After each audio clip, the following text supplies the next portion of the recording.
Welcome back to day 28 of the 30-day Leadership Visibility Challenge. Today we're talking credibility. If you find yourself suffering from comparisonitis, wondering why one of your peers gets far more credit for not doing a lot compared to you, or why another team had a bigger budget increase and you didn't, despite stellar results for your team, I hate to break it to you, but comparing and complaining, whether publicly or just in your head, isn't going to help. Here's the bit that's really hard to swallow. It sucks. Things aren't fair. It sucks immensely when someone seems to have the ear of the CEO and then the CEO takes their bad advice instead of your good advice. But comparing and complaining is not going to change that. In fact, it is a distraction that stops you doing what matters, leveling up. And if you aren't careful, it's the road to burnout, my love. So here's the hard but very important mindset shift you need to be making. However upset you might get and however unjust the situation is, because that is going to happen at some point in your career, comparing isn't going to fix it. Complaining isn't going to fix it. Ultimately, if you want to become that trusted advisor to your boss, it takes action. And importantly, the right action. The action that gets results without fuss. The action that isn't about showing off, but does clearly cover why you are there. You need to get comfortable with sharing what you've achieved and how you've done it, and not shy away from sharing you and your team's successes, but not become the one who is there to point out what the others haven't achieved or how unfair the situation is, or complaining that you don't get what you want when you ask for it.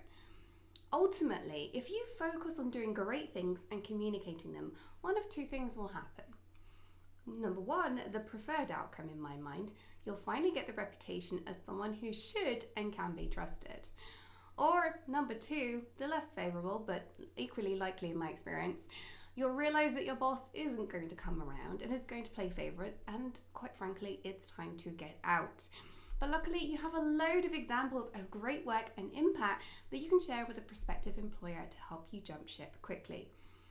Anything else is honestly a waste of time, even though our brains want to compare, contrast, and complain.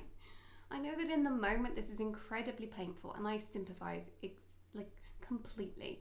It is so tempting to focus on how unfair the situation is, but I'm yet to see the comparing give us anything other than burnout.